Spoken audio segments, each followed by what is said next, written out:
Welcome back to American Catechism, episode number 52 by Stab the Dragon Productions, coming to you from Fort Worth, Texas, on Friday, January 30th, 2026, where it got up to 50 degrees and sunny this afternoon.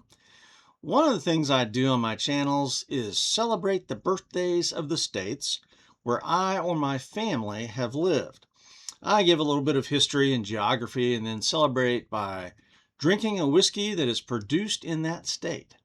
So yesterday, January 29th, was the birthday of Kansas, the state where my mother was born, and I still have some relatives living there. And I was stationed at Fort Riley, Kansas briefly, so I'll be drinking some Hill Bourbon from Dodge City, Kansas. Hill Bourbon, how cool is that? Now, just the facts. Hill Bourbon comes to us again from Dodge City, Kansas, and weighs in at 90 proof. I ordered it online. The price on the distillery was $50, but you got to add that $20 shipping fee and some tax, so it comes in just over $70. This is a non-age stated bourbon, but it is farm to bottle Boot Hill whiskey. Tasting notes. I get a little bit of cereal, caramel, spices, wood, a little bit nutty. This is way better than many name brand bourbons. My score was an 89. Letter grade for drinkability, a solid A. My recommendation. This is a delicious wheater. It's a wheated bourbon with a rich family heritage here that I'll share in just a little bit. So I highly recommend. All right, so first, when we go through these things, we look at the history of Kansas, okay? January 29th of 1861 is the 34th state to join the Union. Its capital is Topeka, but the largest city is Wichita, although the largest metropolitan area is the Kansas City area, but that city is a bi-state city. It's right on the border with Missouri, and the government is in Missouri, so it's actually a Missouri city primarily. The population of Kansas is just under 3 million. It is ranked 34th in the United States, and it is in the Great Plains region, and it's actually the geographical center of the continental United States, specifically Lebanon, Kansas.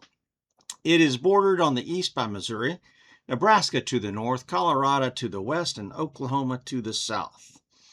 Its highest elevation is Mount Sunflower at 4,039 feet, in far western Kansas, close to the Colorado border. Its lowest elevation is 679 feet, near the Oklahoma border on the Verdigris River, and that's pretty much close to where I grew up. Kansas is an agricultural state with plenty of cattle, wheat, corn, sorghum, and soybeans, but is also an aviation tech state. A lot of aviation tech going on in Wichita. Some history. The name Kansas comes to us from the Kansas Indians. Algonquian language, Sioux language going on there, the various tribes that were in Kansas. Sioux, Quapaw, Kaw, Caddo, Wichita tribes. The first Europeans to set foot in the territory were the Spanish explorer Francisco Vasquez de Coronado in 1541. America, under President Thomas Jefferson, purchased the area in the Louisiana Purchase from France in 1803, except for the very southwest corner, which still belonged to Spain, which America acquired in 1848 from Mexico after the Mexican-American War. And keep in mind that Mexico had rebelled against Spain in 1821 and became a separate country from Spain. In 1827, Fort Leavenworth, Kansas, was established as the first real American presence there on the west bank of the Missouri River in far northeastern Kansas.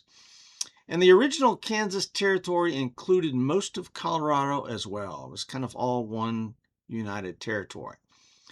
The most fascinating period of Kansas history for me, besides the Coronado expedition in the 16th century, was in the 1850s with the settlement of Kansas that actually became a small-scale civil war known as Bleeding Kansas, or the Border War. as settlers from the Northeast moved into Kansas to win the vote to become a free state, while settlers from Missouri and the South moved in to make it a slave state, because you could have popular sovereignty there, that people were going to vote on which side they wanted to be on. So each side thought that they could influence the votes enough to win Congress. This time period fascinates me because of the similarities to our situation today. John Brown, the infamous John Brown, ended up at Harper's Ferry, Virginia, but he started out here in Kansas. The Kansas-Nebraska Act of 1854 is what enabled the popular sovereignty of the territory to decide free or slave.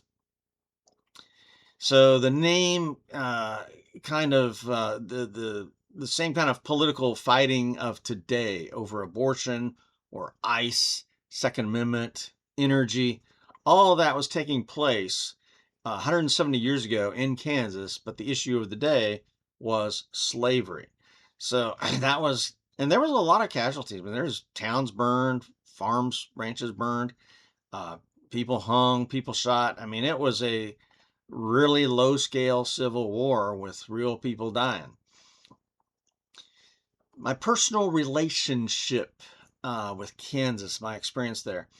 I already said that my mother was born there. She was born in Hutchinson, Kansas in the 1920s, and that I still have some relatives in the area, I think. I last went up there for a funeral of my mom's cousin about 10 years ago or so. And then my first place to train when I was in the Army was at Fort Riley, Kansas one summer. I was in Army ROTC from University of Oklahoma. And so we spent 6 weeks in the summer there training in the ROTC program. And when I was a kid, though, we went on some vacations from Oklahoma that took us through Kansas a couple of different times, and including Dodge City, where this bourbon is from. And so we toured Boot Hill, we toured some of the sites in Dodge City, and that was really pretty cool. I grew up in northeastern Oklahoma primarily, 20 miles from the Kansas border, and to this day I still have high school friends who live in Kansas, like in Coffeyville specifically.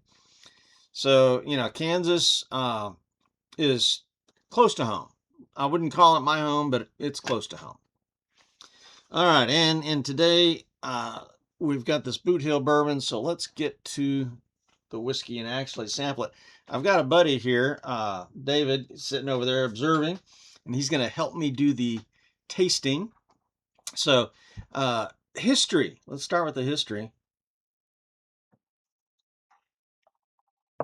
Dodge City stretches back to the U.S. Army building Fort Dodge in 1865.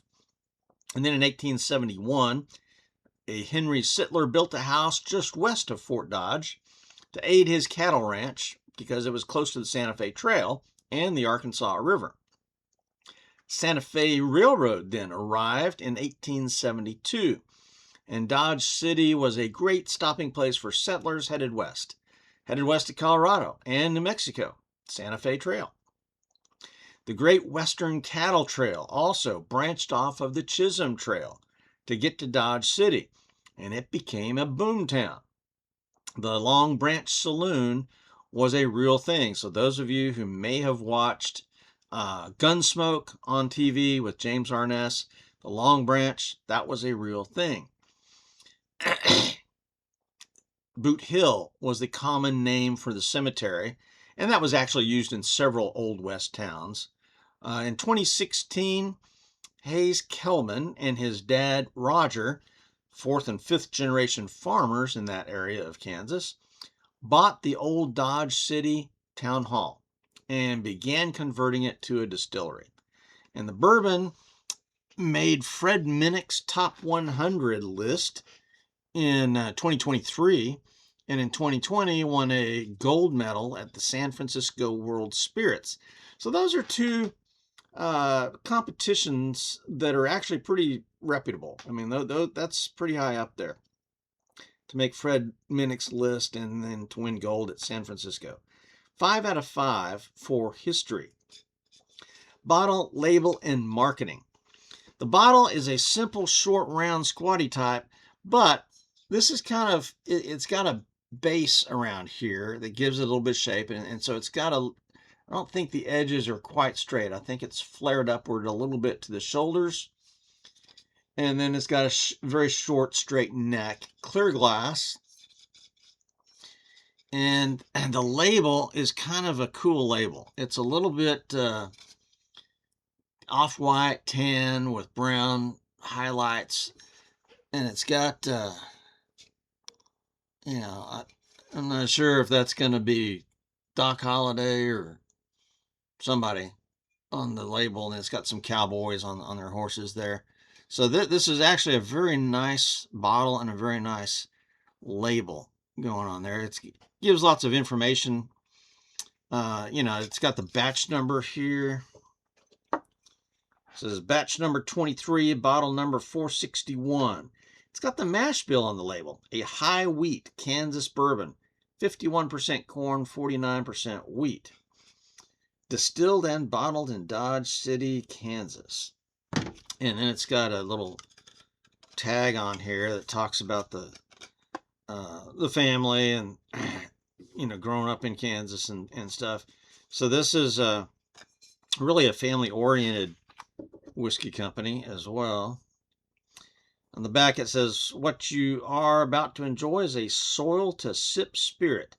This spirit is distilled from corn and wheat grown on our farm. It has been patiently aged by us on the footprint of the original Boot Hill Cemetery. You are now linked to a legacy dating back to 1872 when Dodge City was founded, through the selling of whiskey and the Wild West was yet to be tamed. This bourbon was created with the rugged individualism of the Old West in mind. It was done our way, by us, every step of the way. Boot Hill Distillery bourbon is never chill filtered. Haze or sediment is a natural sign of full flavor. So there you go. That is really a pretty nice label and bottle. So 5 out of 5 points for bottle and label. Marketing. Now marketing, this is not available in Fort Worth. And so what I did for these historical videos is I researched the state. I asked, hey, what distilleries are in the state? And then I started looking at all the distilleries. And there's a handful. There's not many in Kansas. And this one was by far the best representative of Kansas. I mean, because I had been to Dodge City, and you know, the whiskey was readily available online, so this was just a great find, absolutely. So, marketing, you know, I did the research. They didn't market anything to me, but nonetheless, for bottle, label, and marketing, 5 out of 5 points. Appearance of the whiskey. You know, kind of an average brownish, golden brownish color in the glass there. That's dark enough to be a 3. It's a pretty solid 3. So 3 out of 5 for appearance. And the composition, like the bottle said, I mean, corn and wheat coming from their farm. The owners grow their own grain. They make their own whiskey. 51% corn, 49% wheat. So everything there. Oh, they also mentioned that they use 53-gallon barrels, and so for extraordinary clarity, this whiskey gets a rare 15 out of 15 for composition. I mean, it doesn't get any better for being clear and open about what you're selling. That's just outstanding. All right. Time to nose this whiskey. What do you smell over there, David? Weirdly enough, definitely leather. Leather? Yeah, and I was talking about that tea earlier. Tea? Yeah, like, and as much as I didn't smell it in the beginning, about the second or third smell, I really started to catch on to like a dark black tea. Dark black tea and leather. Wow.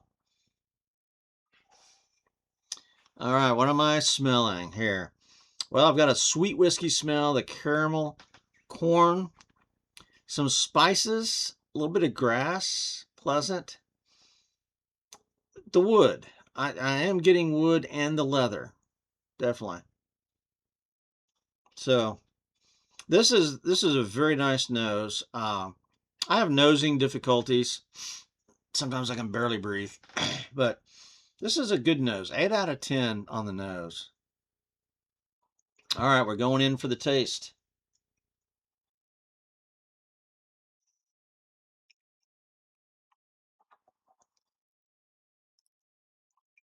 And this is a delicious bourbon.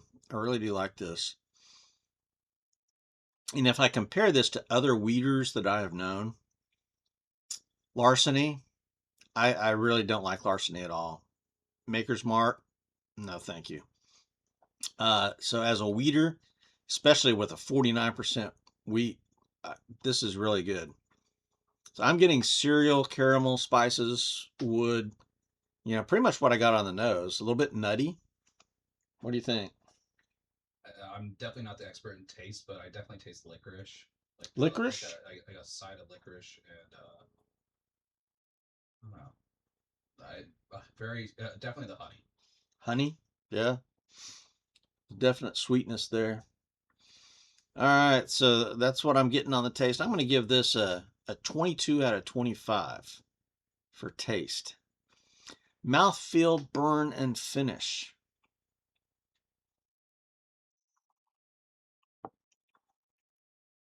For a 90 proof, to me, this has a fairly rich mouthfeel. It's not thin. You agree with that? Yeah, I absolutely do. Okay, what about a burn? I don't get much of a burn here. So the only thing I got is like I'm not getting anything down my throat at all. But if you put it at the very tip of your tongue, Yeah, that's where you start getting the most of the reaction. yeah. Back of your mouth, nothing really strong. It's just a very nice smooth drink, like you wouldn't feel burnt at all. Okay, so I'm going to agree that this is a very smooth drink. And most of the action, like you said, is right there at the tip of your tongue. So, and I'm not even gonna call it burn. I'm gonna say tingles. Yeah. So it's a very light burn, very smooth whiskey. The flavors are good. So this, when you don't get much of a burn, I like the burn. Okay, I love a whiskey that's got a nice strong burn, but I'm not opposed to a smooth whiskey either. And some people are all about smooth. They don't want harsh, they want smooth. And so I'm going to say that this is a nice, smooth, gentle 90 proof wheated bourbon. So yeah, I'm going to give it 13 out of 15 for mouthfeel, burn, and finish. The finish is, I think, a bit mild, weak, medium.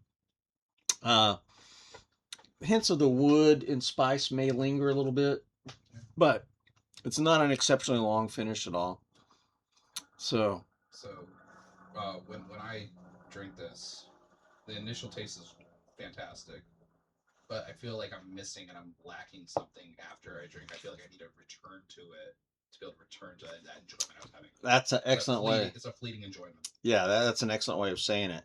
Is all the flavors kind of up front, and that it kind of disappears, and it's lacking something, and so you want to go back and taste it again pretty quick. And that's an excellent way of putting it, David. So yeah, so that would be really the only weakness that I find here is the finish. So 13 out of 15 because the mouth feels good. The burn, not much burn for me, but it's smooth, and a lot of people prefer that. So all right, versatility. Now I think this is excellent neat, and I prefer to drink my whiskeys neat. That's just my favorite way. I kind of think this would be okay on ice if you like to drink it on the rocks. But the flavors, particularly the finish, may be a little bit weak for me. So I just don't do much on ice. In a cocktail the other day, I made a Boulevardier, there you go, cocktail. And it was quite tasty, but I think the Campari overshadowed the bourbon. So today we're going to make a couple of old fashions and be right back. All right, and we're back. I've made a couple of old fashions, one for David and one for me. And he did some research while I was talking, and the guy on the bottle, the shadowy figure there, he did research on that, and that's Wyatt Earp. So that's pretty cool. Apparently there's a statue of Wyatt Earp in Dodge City, and that's how I figured out that was Wyatt Earp. All right, we did old fashions, and what I've got in there is some walnut bitters, some orange bitters, the bourbon, a dark Luxardo cherry, a little bit of orange peel, and for a sweetener, I've got a turbinado sugar cube in there, and that's maybe a disaster. That thing was so hard, couldn't even break it up. But nonetheless, what do you think? I like it. This makes a wonderful old fashioned. Mm-hmm. So, Hill Bourbon, right there. The Boulevardier that I made the other day, the Campari is just a real strong liqueur, and it overshadowed the bourbon. But this old fashioned is magnificent. This is really good. So for versatility, 5 out of 5. Price, value, and availability. Again, I paid $50 at the distillery, but then a $20 shipping fee plus taxes, so a little bit over $70. Is it worth it? I'd say yes. The history here, the clarity, the family-owned farm and distillery, the taste, the flavors, definitely glad that I got it. Availability is non-existent, though. I mean, you have to, either be in Kansas, I guess. They do distribute it in Kansas and Oklahoma, Colorado, I think. May get some Missouri. But here in Texas, no, I had to order it online. So price, value, and availability, 8 out of 10. Bonus points. For the total package, 5 out of 5 for bonus. When you've got the family history, the local history, the bottle, the label, the taste, and 5 bonus points, giving me a total score of 89. Letter grade for drinkability, a solid A. My analysis and recommendation. I was looking for a Kansas whiskey to represent Kansas because I'm studying those states where I or my family have lived. And so this was a perfect representation for Kansas. The 51% corn, 49% wheat, family farm. It just doesn't get any better than this. I mean, this is like a perfect representation.